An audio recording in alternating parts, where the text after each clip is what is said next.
Você já sentiu que algo estava errado, mas não sabia explicar exatamente o porquê? Não era medo, muito menos paranoia. Era basicamente como se tivesse uma fissura no meio da realidade, algo que não estivesse batendo. Quase como se a realidade tivesse perdido o encaixe. E o filme Coerência é isso. É um jantar entre amigos, conversas sobre o passado, relacionamentos mal resolvidos e pequenos desconfortos que ficaram subtendidos no ar. Aqui nada de extraordinário acontece de fato, e talvez esse seja o primeiro grande detalhe. O filme é de 2013. Aqui ele não vai tentar te impressionar. Ele vai tentar te inserir no ambiente. Ele vai quase como fazer um reconhecimento. Ele vai fazer com que você sinta que você está em uma realidade na qual você já esteve ali, já sentou naquela mesa de jantar com os seus amigos. E é justamente isso que faz o filme funcionar e você se sentir parte dele. Até que então, um momento algo muda. Não de forma barulhenta, não em formato de espetáculo, mas o suficiente para que esse clima fique estranho. O tipo de estranheza que não está no ambiente, mas nas pessoas. Sabe essas convenções sociais em que você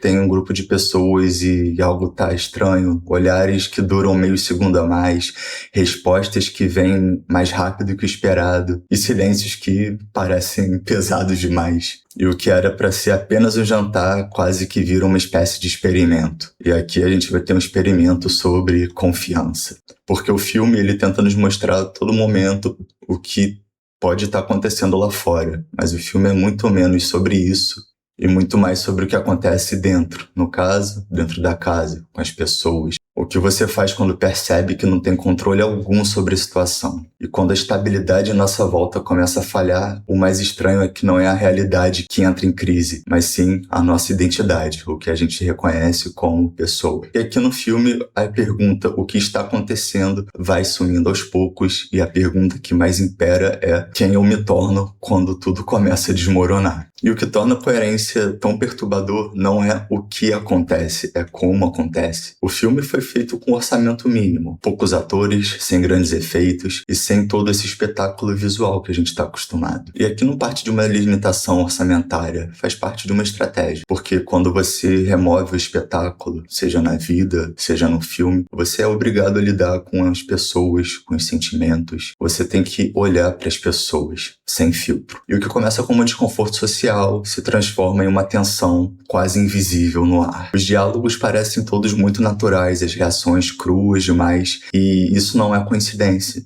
Os atores, eles trabalharam com um pouco de improviso. Eles não sabiam de tudo o que estava acontecendo, assim como os personagens.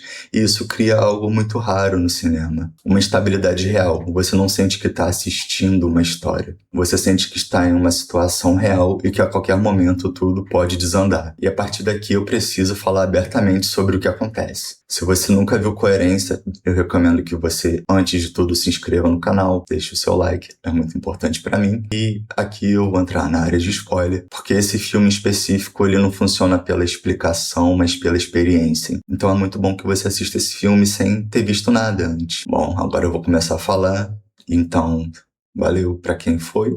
E bem-vindo novamente para quem fica. A gente tem que falar do Cometa, né? Que parece ser o grande protagonista, mas ele é só um gatilho. Uma grande desculpa para a gente poder entrar em um outro universo. No momento que o cometa passa, a noite avança e as fronteiras entre realidades começam a dissolver. Mas o filme aqui, ele não transforma isso num colapso científico e nem tenta se aprofundar muito nisso. As explicações são sutis, um pouco rasas, mas não de forma negativa. Ele se propõe aquilo que mostra. Afinal de contas, o grande protagonista aqui é o colapso social. As pessoas começam a duvidar uma das outras, começam a desconfiar de si mesmas, começam a perceber que talvez não sejam únicas, e é aí que o desespero bate. O terror aqui não existiu uma outra realidade, existiu uma outra versão sua. E aqui entram as questões, se existe uma outra pessoa igual a você, quem é você de verdade? O que te define? Suas escolhas, suas memórias, suas narrativas pessoais? Ou será que você é apenas resultado circunstancial de decisões aleatórias feitas por você? Quando a protagonista começa a atravessar diferentes versões de você mesmo naquela noite, o que vemos então não é só o desespero, e sim a comparação com você mesmo. E a comparação, como a gente sabe, é uma das experiências mais violentas que podem existir. Ainda mais quando você está se comparando com você mesmo, uma outra versão,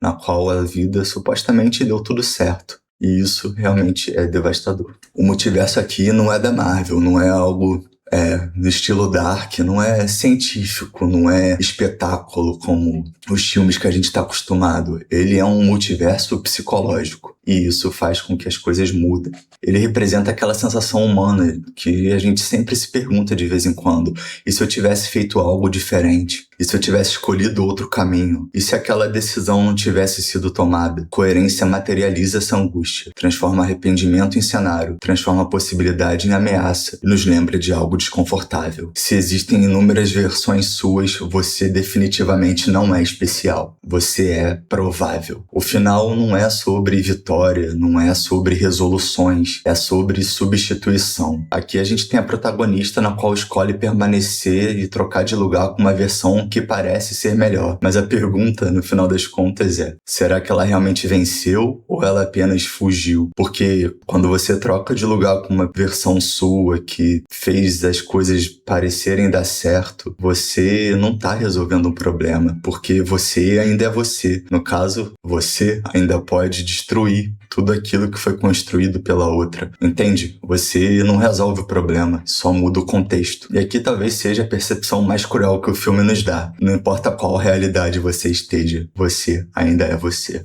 E no fim, coerência não te entrega respostas como a gente está acostumado. Ele te entrega um espelho. E a pergunta também não é qual realidade é verdadeira. A pergunta principal é: você conseguiria conviver com a versão de você que fez escolhas diferentes e talvez melhores? Ou você simplesmente atravessaria a porta e deixaria essa versão para trás? Você conseguiria fazer essa substituição, custe o que custar, e alterar a sua realidade? Ou você simplesmente atravessaria a porta e continuaria sendo você na realidade que você está inserido? Afinal de contas, você ainda é você.